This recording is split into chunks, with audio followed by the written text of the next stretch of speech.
Hello friends, स्वागत है आपका इस वीडियो में। इस वीडियो में हम 2019 में संपन्न हुए लोकसभा चुनाव के बारे में देखेंगे। यह जो चुनाव था ये 17वीं लोकसभा के लिए था। तो आइए स्टार्ट करते हैं अपना वीडियो और जानते हैं कुछ महत्वपूर्ण बातें। यह जो चुनाव था ये 2019 में संपन्न कराया गया था। पहले तो हमें यह जान लेना ज़रूरी है कि ये शासन प्रणाली क्या होता है। शासन प्रणाली के तहत ही हर देश में एक शासन किया जाता है। तो शासन प्रणाली हमारे जो हमारे भारत देश में अपनाया गया है वो संसदीय शासन प्रणाली अपनाया गया है। पहले तो जान लेते हैं कि शासन प्रणाली कितने टाइप के होते हैं। ये दो टाइप का होता है, एक संसदीय शासन प्रणाली और एक अध्यक्षात्मक शासन प्रणाली। जो भारत में संसदीय शासन प्रणाली को अपनाया गया है और इस शासन प्रणाली में जो भारत का जो प्रधानमंत्री है और जो भारत के प्रधानमंत्री का जो पद है वो ही सर्वाधिक महत्वपूर्ण होता है। और जो राष्ट्रपति शासन होता है उसमें राष्ट्रपति का पद बहुत ही इम्पोर्टेंट पद होता है। तो हमारे भारत में संसदीय शासन प्रणाली अपनाया गया है, तो उसके रिगार्डिंग हम बात कर लेते हैं। तो संसदीय शासन प्रणाली में जो है जो संपूर्ण जो मंत्री परिषद होती है, जो प्रधानमंत्री होते हैं उनकी जो मंत्री परिषद होती है, उनमें पूरी जो संपूर्ण शक्ति होती है संसदीय शासन प्रणाली की वो उसमें निहित होती है। और जो मंत्री परिषद होता है वो लोकसभा के प्रति उत्तरदायी होता है। यह आर्टिकल 75(3) के अनुसार यह जो है कि मंत्री परिषद सामूहिक रूप से लोकसभा के प्रति उत्तरदायी होता है। और जो संसदीय शासन प्रणाली में जो राष्ट्रपति होता है वो सिर्फ नाम मात्र का उसका एक पद होता है, उसकी एक इमेज होती है, वो सिर्फ एक हस्ताक्षर करने वाली होती है। मतलब वो संवैधानिक तो होता है, संवैधानिक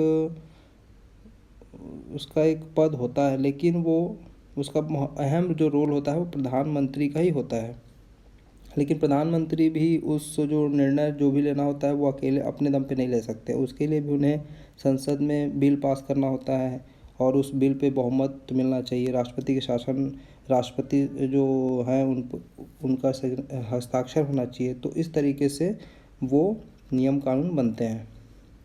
तो यहाँ जो है संसदीय शासन प्रणाली में जो सिर्फ राष्ट्रपति से केवल और केवल सिर्फ संवैधानिक पद पर आसीन होता है, लेकिन पूरा जो निर्णय लेने का जो अधिकार होता है वो प्रधानमंत्री के द्वारा ही किया जाता है।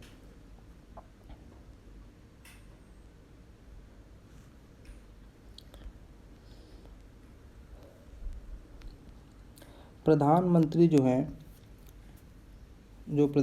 हैं वो लोकसभा में बहुमत दल के नेता होते हैं। तो आर्टिकल 75 भी कहता है कि जो राष्ट्रपति हैं वो प्रधानमंत्री की नियुक्ति करेंगे। ठीक है। तो जो प्रधानमंत्री हैं वो लोकसभा में बहुमत दल के नेता होते हैं और प्रधानमंत्री पद के लिए जो किसी भी सदन का सदस्य होना ज़रूरी होता है, जैसे वो लोकसभा या राज्यसभा किसी भी एक सदन के सदस्य होना उनका बहुत ज़रूरी है। और जो हमारा केंद्र सरकार है, जो केंद्र सरकार ऐसे ही काम तो नहीं चलाती है, उसको चलाने के लिए भी बहुत सारी इकाइयाँ होती हैं। तो केंद्र सरकार की 3 इकाइयाँ होती हैं, जैसे कार्यपालिका, व्यवस्थापिका और न्यायपालिका। तो जो संघ की जो कार्यपालिका है वो राष्ट्रपति, उपराष्ट्रपति, प्रधानमंत्री, उनके मंत्रिमंडल और महान्यायवादी ये सब लोगों से मिलके उनके संघ की कार्यपालिका के ये भी अंग है। ठीक है। और जो यह संघ का जो विधायी अंग है कौन, जो व्यवस्थापिका है। और ये केंद्र सरकार के कार्यों का संचालन, व्यवस्था, नियम कानून बनाना यह सब संसद के माध्यम से होता है। तो जो व्यवस्थापिका होती है वो उसके कार्यों का देख रेख करती है, उसका संचालन करती है।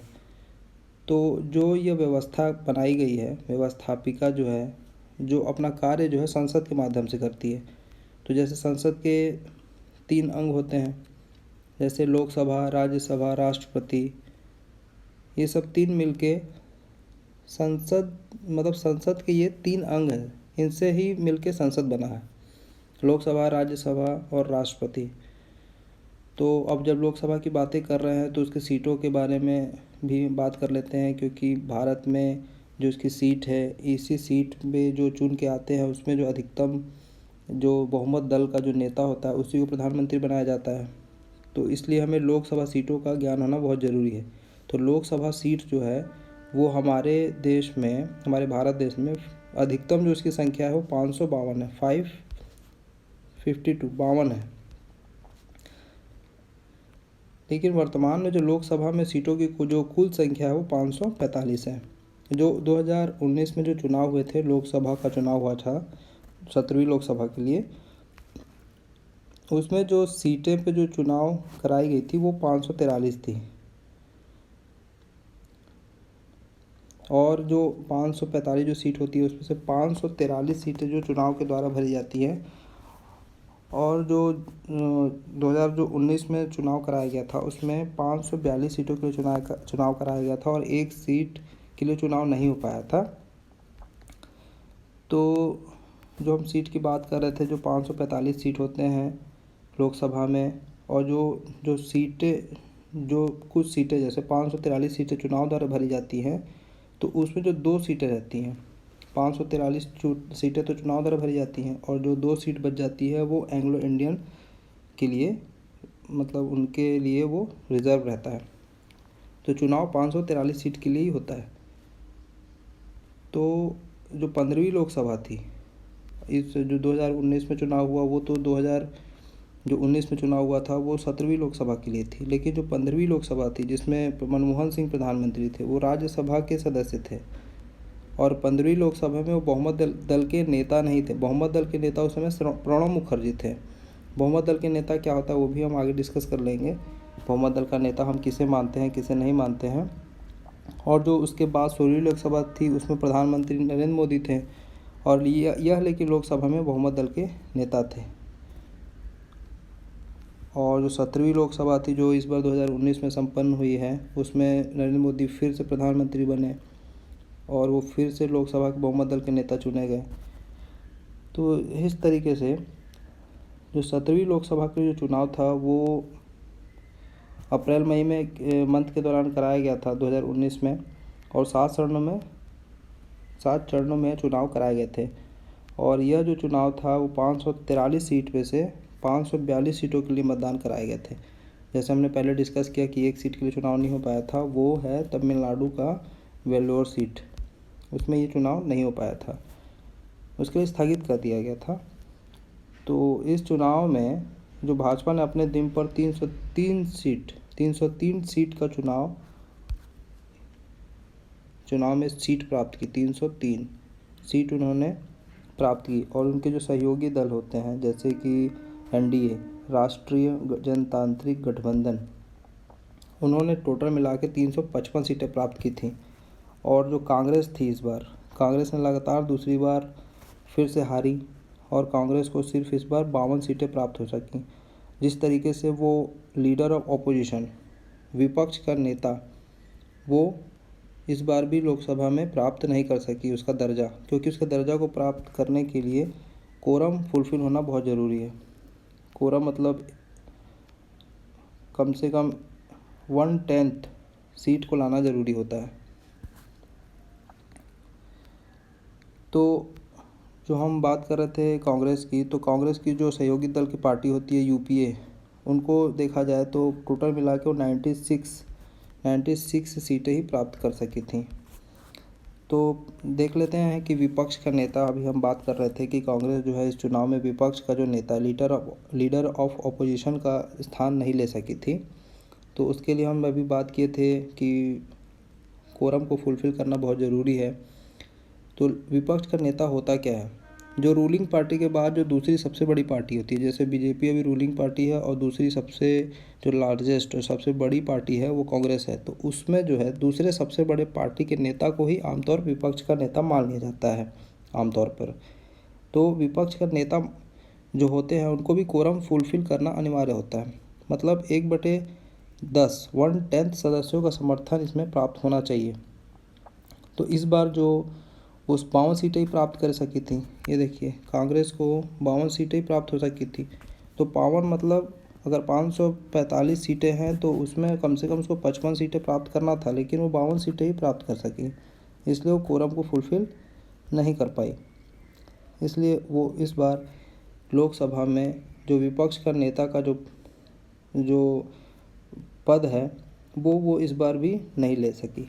इस प्रकार कांग्रेस ने जो 2014 में चुनाव हुए थे 16वीं लोकसभा के लिए, उसमें भी उन्होंने लीडर ऑफ अपोजिशन का स्थान नहीं ले सका था। तो इस बार के चुनाव में जो समाजवादी पार्टी, बहुजन समाज पार्टी और राष्ट्रीय लोकदल की जो महागठबंधन की जो पार्टी थी वो 15 सीटें ही प्राप्त कर सकी थी। उम्मीद बहुत ज़्यादा थी, लेकिन वो सिर्फ और सिर्फ 15 सीट ही प्राप्त कर सकी। देख लेते हैं कि जो हमारे जो बड़े बड़े लोग हैं, प्रधानमंत्री और भी हमारे जो कैबिनेट मंत्री हैं, वो कहाँ कहाँ से किन किन सीटों से जीत प्राप्त की है वो देख लेते हैं।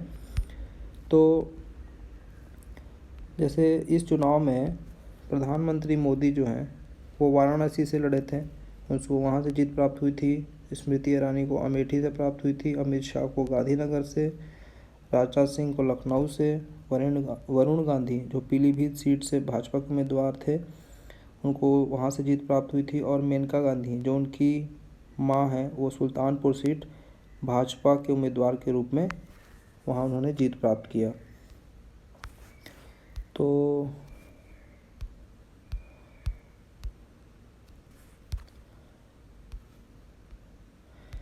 नेक्स्ट देखते हैं। तो जो 2019 में जो चुनाव करवाए गए थे 17वीं लोकसभा के लिए, उसमें नरेंद्र मोदी जी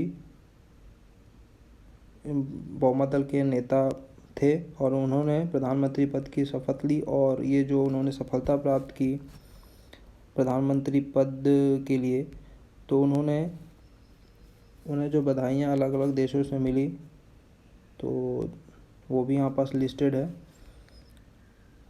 जैसे पाकिस्तान, अमेरिका, फ्रांस, इजराइल, चीनी राष्ट्रपति शी जिनपिंग के द्वारा, और जापान, रूस, ऑस्ट्रेलिया, ब्रिटेन, जर्मनी चांसलर जो एंजेला मार्केल हैं, ये सब लोग जो हैं, सऊदी अरब के जो शाह हैं सलमान, इनके द्वारा इन प्रधानमंत्री मोदी जी को बधाइयाँ दी गई, क्योंकि वो दोबारा इस चुनाव में उन्होंने जीत प्राप्त की थी।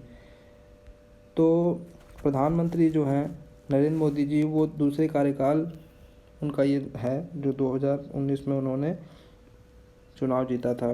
2014 में भी वो एक बार जीत चुके हैं 5 साल के लिए, 2019 में भी वो जीत प्राप्त की। तो उन्होंने जो शपथ ग्रहण किया, उन्होंने 30 मई को 2019 को ग्रहण किया। और जो इस बार उन्होंने शपथ ग्रहण समारोह में जो देशों को इनवाइट किया था वो बिम्स्टेक देश थे, बिम्स्टेक। तो देख लेते हैं बिम्स्टेक भी क्या है। तो बिम्स्टेक जो है इसका फुल फॉर्म है bay of Bengal initiative for multi sectoral technical and economic corporation है। ये 7 देशों का समूह है एक्चुअली बिम्स्टेक, और ये जितने भी साउथ एशिया और साउथ ईस्ट एशिया के जो देश हैं इसमें शामिल हैं, जैसे India, Myanmar, Thailand, Nepal, Bhutan, Sri Lanka, Bangladesh, इसके सदस्य हैं। 7 देश का ये समूह है, तो ये 7 देश यही हैं।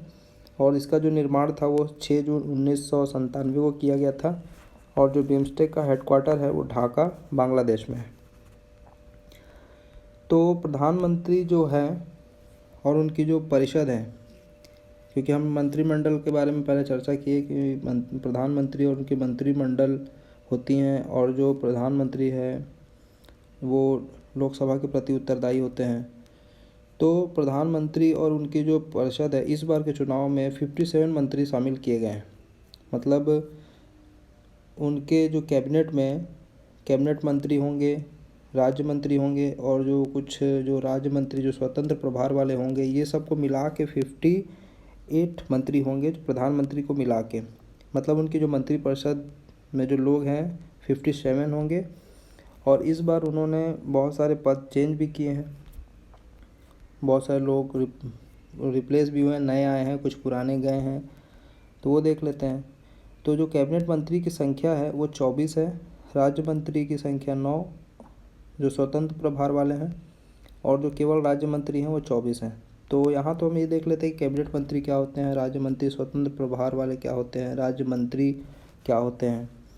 तो जो कैबिनेट मंत्री होते हैं वो अपने ही मंत्रालय के प्रधान होते हैं, मतलब उनको एक मंत्रालय अलॉट कर दिया जाता है, वो उसके हेड होते हैं और वो प्रधानमंत्री की सलाह और तालमेल के साथ ही जो है मंत्रालय से जो भी निर्णय होता है, मंत्रालय संबंधित निर्णयों को लेने के लिए स्वतंत्र होते हैं। जो मिनिस्टर ऑफ स्टेट होते हैं, राज्य मंत्री, वो उसी मंत्रालय में, जैसे कैबिनेट मंत्री को कुछ मंत्रालय अलॉट किए गए वो उसका हेड होता है, लेकिन जो राज्य मंत्री होते हैं, मिनिस्टर ऑफ स्टेट, वो उसी कैबिनेट में जूनियर मंत्री की तरह होते हैं। मतलब वो जो भी वो सलाह परामर्श लेंगे वो अपने ही जो कैबिनेट मंत्री होंगे उनसे लेंगे और उन्हीं को रिपोर्ट करेंगे, ठीक है। और उनको पूरी तरह से वो सक्षम नहीं होते कि वो पूरा निर्णय स्वतः इंडिपेंडेंटली ले सके। और जो राज्य मंत्री होते हैं, जो स्वतंत्र प्रभार वाले होते हैं, वो भी उन्हें भी मंत्रालय अलॉट किया जाता है, वो भी अपने मंत्रालय के मंत्री होते हैं, लेकिन वो किसी कैबिनेट मंत्री को रिपोर्ट नहीं करते, वो डायरेक्ट प्रधानमंत्री को रिपोर्ट करते हैं, ठीक है। वो किसी भी कैबिनेट मंत्री को रिपोर्ट नहीं करते हैं। तो जो प्रधानमंत्री और उनकी परिषद थी उसमें हमने बात किया कि टोटल 58 होंगे, जिसमें कैबिनेट मंत्री 24, राज्य मंत्री स्वतंत्र प्रभार के 9, राज्य मंत्री 24, टोटल मिला के हमारे पास 58 संख्या है। तो जो कैबिनेट मंत्री हैं, जो 24 हम अब बात किए थे, उसमें हम जो मंत्री हैं उनके लिस्ट देख लेंगे और उनको क्या क्या मंत्रालय अलॉट किया गया है वो देख लेंगे।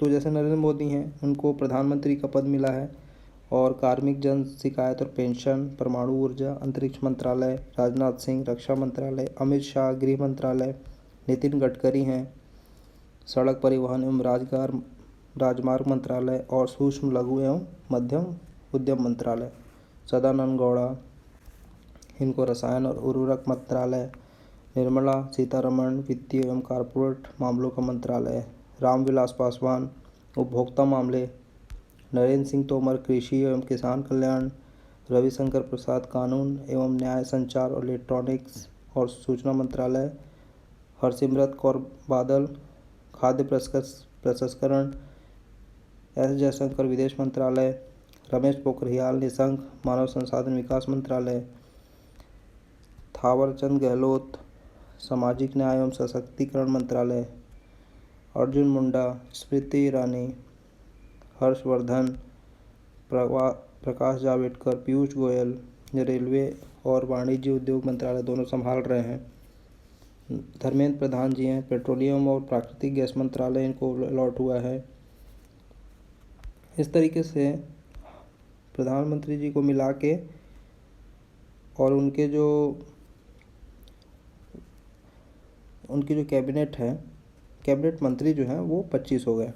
तो अरविंद गणपत सावंत है जो भारी उद्योग एवं सार्वजनिक उद्यम मंत्रालय उनके हाथ में है। तो 24 हमने ऐसे डिस्कस किया कैबिनेट मंत्रालय। ये राज्य मंत्री स्वतंत्र प्रभार वाले जो डायरेक्ट पीएम को रिपोर्ट करते हैं, तो वो 9 हैं। तो उनका जो है लिस्ट में नाम है, जैसे संतोष कुमार गंगवार, राव इंद्रजीत सिंह, श्रीपद नाइक, ये 9 लोग, प्रहलाद सिंह पटेल। तो ये जो लोग हैं, ये 9 लोग हैं, ये डायरेक्ट पीएम को रिपोर्ट करते हैं। तो हमने अभी तक देखा 24 कैबिनेट मंत्री देखा, 9 राज्य मंत्री स्वतंत्र प्रभार वाले देखे और 9 और जो 24 हैं वो राज्य मंत्री होंगे जो अपने ही कैबिनेट मंत्री को रिपोर्ट करते हैं। तो वो राज्य मंत्री हैं फंगन सिंह कुलस्ते इस्पात मंत्रालय उनके पास है, अश्विनी चौबे स्वास्थ्य एवं परिवार कल्याण। तो ये सब मैंने लिस्ट बनाया है पूरा, और ये रिसेंट लिस्ट है। जनरल रिटायर्ड वीके सिंह सड़क परिवहन और राजमार्ग मंत्रालय। तो ये सब लोगों की जो लिस्ट है,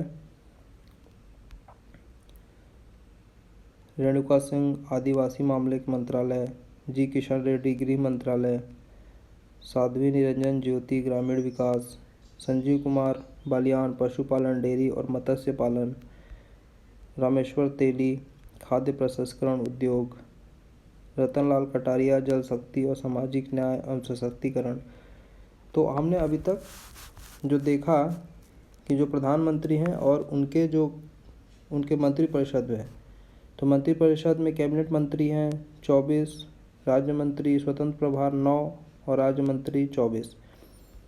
तो इस तरीके से जो चुनाव हुआ, उस चुनाव में हमने डिस्कस किया कि 542 सीट के लिए चुनाव हुए थे, जिसमें एनडीए 355, यूपीए 91 और जो अन्य पार्टियां 96 सीट प्राप्त की थी, और टोटल मिला के हमारे पास 542 सीट के लिए चुनाव हुआ था। तो 542 सांसद हमें प्राप्त हुए।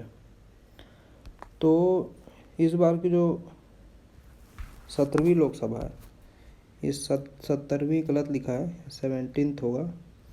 जो 17वीं लोकसभा के लिए जो निर्वाचित जितने भी 542 सांसद थे, उसमें से 78 जो है वो 78 महिलाएं सांसद हैं, 78 महिलाएं सांसद हैं। ठीक है, और ये लोकसभा में महिलाओं की अब तक की सर्वाधिक संख्या है। अच्छा, तो अभी हमने ये सब देखा कि कितने मंत्रिपरिषद में कितने लोग हैं, कैसे उनका मंत्रालय बंटवारा हुआ है। अब हम देखते हैं राज्यसभा में लोकसभा की सीट, क्योंकि 545 सीट होती हैं और जो 17वीं लोकसभा में जो चुनाव हुआ था वो 542 सीटों के लिए हुआ था। तो ये जो सीट है, वो जो सीट है उनका बंटवारा पूरे देश में, हमारे देश में जितने भी राज्य हैं और उस राज्य में जो सीटों की संख्या है वो हम इस लिस्ट में देखेंगे। तो ये लोकसभा सीट की संख्या है, जैसे आंध्र प्रदेश है और आंध्र प्रदेश में लोकसभा सीट की संख्या 25 है। इस तरीके से आसाम में, अरुणाचल प्रदेश में ये जो दिख रहा है, ये सब सीटों लोकसभा सीट की संख्या है। छत्तीसगढ़ में 11, गोवा में 2, गुजरात में 26, हरियाणा में 10, ऐसे करते हुए पूरे हमारे पास 545 हमारे पास सीट कुल है हमारे भारत देश में। सभी राज्यों को अगर देखा जाए तो उसमें कुछ लोकसभा सीट आवंटित है।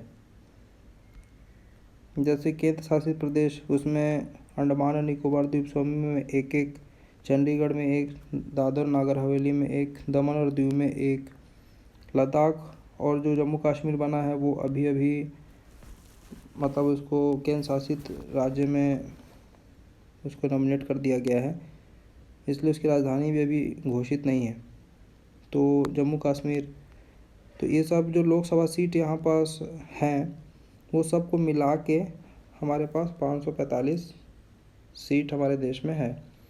लोकसभा की सीट जो है 545 है, जिसमें 545 सांसद चुने गए।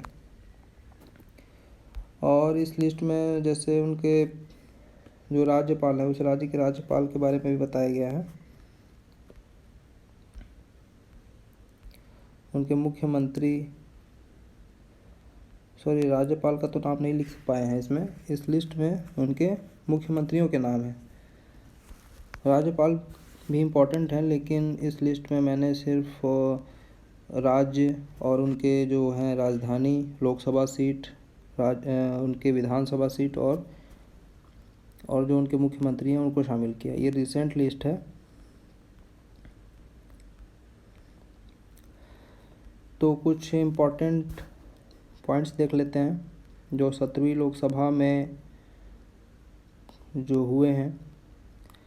तो महत्वपूर्ण पॉइंट्स तो यही है कि जो 17वीं लोकसभा में सबसे युवा सांसद हैं वो चंद्राणी मुर्मू हैं, और जो उड़ीसा के क्योंझर निर्वाचन क्षेत्र से उन्होंने सफलता प्राप्त की है। उनकी जो उम्र है वो 25 वर्ष 11 माह है, और ये लोकसभा में के इतिहास में सबसे कम उम्र के सांसद बनने का रिकॉर्ड भी इन्हीं के नाम हुआ। और उसके बाद तेजस्वी सूर्या हैं, बेंगलुरु साउथ निर्वाचन क्षेत्र से 28 वर्ष उम्र है इनकी। नुसरत जहां जो पश्चिम बंगाल के बसीरहाट निर्वाचन क्षेत्र से निर्वाचित हैं, इनकी उम्र है 29। उसके बाद से मिमी चक्रवर्ती पश्चिम बंगाल के जादवपुर निर्वाचन क्षेत्र से निर्वाचित, इनकी उम्र 30 वर्ष है। रक्षा खाट से 32 वर्ष की उम्र, जो महाराष्ट्र के जलगांव जिले के रावेर निर्वाचन क्षेत्र से निर्वाचित हुई हैं। अब हम बात करते हैं मंत्रिमंडल समिति के, कैबिनेट कमेटी कैबिनेट कमेटी जो क्या होती है, हमने कहीं सुना होगा, हम सुनते ही रहते हैं अक्सर कि कैबिनेट कमेटी, कुछ कुछ कमेटियों के बारे में हम सुनते हैं पेपर में या फिर कहीं एग्ज़ाम्स में। तो उसी कैबिनेट कमेटी के बारे में हम डिस्कस कर लेते हैं कि कैबिनेट कमेटी क्या होता है। तो जो नए मंत्रिमंडल, जो प्रधानमंत्री उनकी मंत्रिपरिषद जो हैं और उनके जो मंत्रिमंडल हैं, तो मंत्रिमंडल का जो गठन हुआ था उसमें उन्होंने मंत्रिमंडलीय समिति जो है उसका भी पुनर्गठन किया है। तो मंत्रिमंडलीय समिति क्या है ये देख लेते हैं।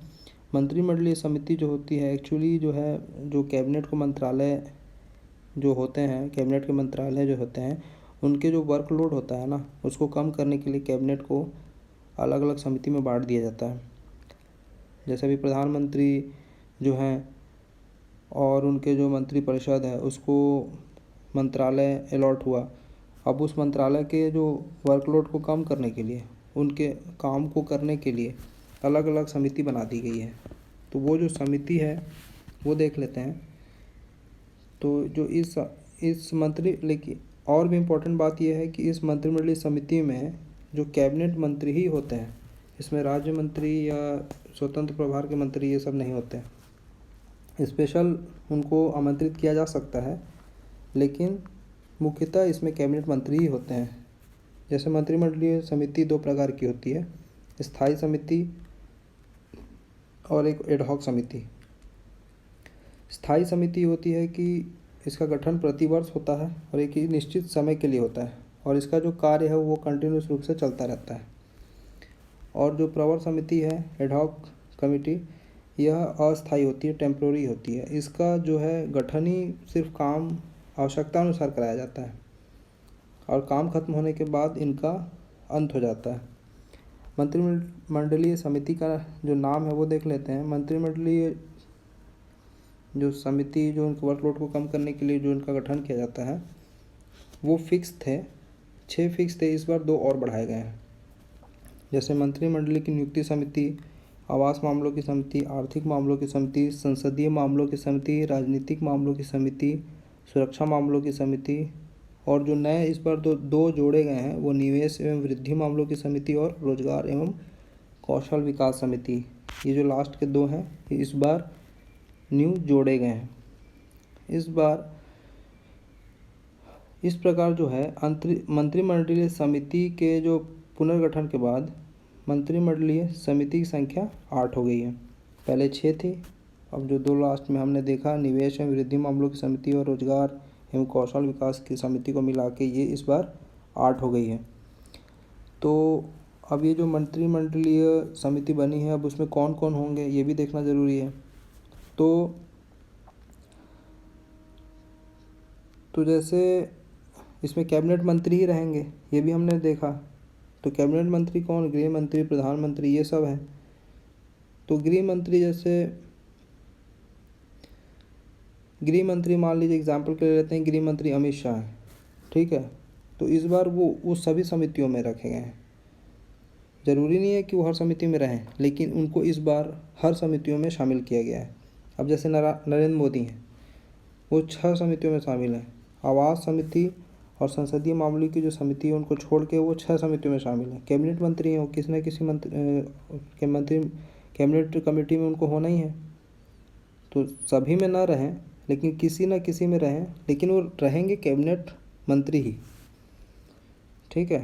तो मंत्रिमंडल की और जो नियुक्ति समिति होती है उसमें प्रधानमंत्री नरेंद्र मोदी हैं, गृह मंत्री अमित शाह हैं। आवास मामलों की समिति में जैसे देखा जाए तो अमित शाह गृह मंत्री ये हैं, नितिन गडकरी जी हैं, निर्मला सीतारमण हैं, पीयूष गोयल हैं। और जो हम बात कर रहे थे कि विशेष आमंत्रित होते हैं, किए जा सकते हैं, तो वो जितेंद्र सिंह हैं जो राज्य मंत्री हैं स्वतंत्र प्रभार, तो वो उन्हें आमंत्रित किया गया है। हरदीप सिंह सूरी आवास और शहरी मामलों के राज्य मंत्री हैं स्वतंत्र प्रभार वाले, उनको आमंत्रित किया गया है। और जो लोकसभा चुनाव हुआ था, 17वीं लोकसभा का चुनाव जो 2019 में हुआ था, उसके साथ ही कुछ राज्यों के विधानसभा चुनाव भी संपन्न कराए गए थे। जैसे कि अरुणाचल प्रदेश, आंध्र प्रदेश, उड़ीसा, सिक्किम, छत्तीसगढ़, मध्य प्रदेश, राजस्थान, मिजोरम, तेलंगाना, हरियाणा, महाराष्ट्र, ये सब के जो विधानसभा चुनाव थे जिससे मुख्यमंत्री पद का चुनाव होता है, वो भी साथ ही साथ कराया गया था। तो वो भी एक एक करके देख लेते हैं। जैसे अरुणाचल प्रदेश है, अरुणाचल प्रदेश में जो 60 विधानसभा सीटों की संख्या 60 है और इस 60 सीट्स में बीजेपी ने 41 सीट प्राप्त की थी और अपने दम पर सरकार का गठन किया था। तो बीजेपी की जो नई सरकार का जो गठन हुआ 30 मई 2019 को किया गया है। 2019 होगा, यहाँ 2019 को किया गया था। तो बीजेपी के जो अभी जो नेता हैं पेमा खांडू को वहाँ के राज्यपाल बी डी मिश्रा ने राजधानी ईटानगर में उनको मुख्यमंत्री पद की शपथ दिलाई। और पेमा खांडू जो है पहले कांग्रेस पार्टी के थे और 2016 में वो अपने सहयोगी कांग्रेस विधायकों के साथ वो कांग्रेस छोड़ के भाजपा में आ गए थे। तो इस प्रकार अरुणाचल प्रदेश के जो अभी मुख्यमंत्री हैं वो पेमा खांडू हैं। सिक्किम देख लेते हैं। सिक्किम में विधानसभा सीटों की संख्या 32 है, जिसमें मतदान जो है 11 अप्रैल 2019 को कराया गया था, जिसमें प्रेम सिंह तमांग जो है सिक्किम क्रांतिकारी मोर्चा पार्टी से हैं और 17 सीट उन्होंने प्राप्त की थी। और जो 5 बार मुख्यमंत्री रहे जो पवन कुमार चामलिंग है वो सिक्किम डेमोक्रेटिक फ्रंट पार्टी है उससे हैं और वो केवल 15 सीट इस बार प्राप्त कर चुकी है। तो काफ़ी ड्रास्टिक चेंज आया इस बार के चुनाव में। और जो प्रेम सिंह तमांग जो हैं वो सिक्किम क्रांतिकारी मोर्चा पार्टी से हैं, उन्होंने सिक्किम के प्रधानमंत्री पद के लिए उन्हें शपथ दिलाई गई और वो शपथ राज्यपाल गंगा प्रसाद ने राजधानी गंगटोक में दिलवाई थी। और जो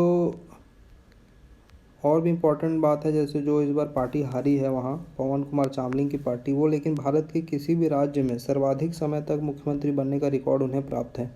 इस बार भले ही चेंज हो गया हो, लेकिन जो रिकॉर्ड है वो पवन कुमार चामलिंग के नाम पर ही है, जो 24 वर्ष तक सिक्किम के मुख्यमंत्री पद पर रहे हैं। नेक्स्ट देख लेते हैं उड़ीसा का चुनाव।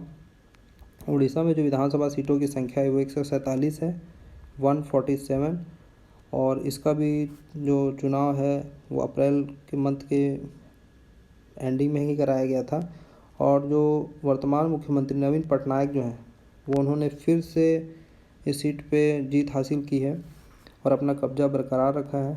और इसके तहत जो राज्यपाल गणेशी लाल हैं उन्हें राजधानी जो भुवनेश्वर में उन्हें मुख्यमंत्री पद की शपथ दिलवाई है।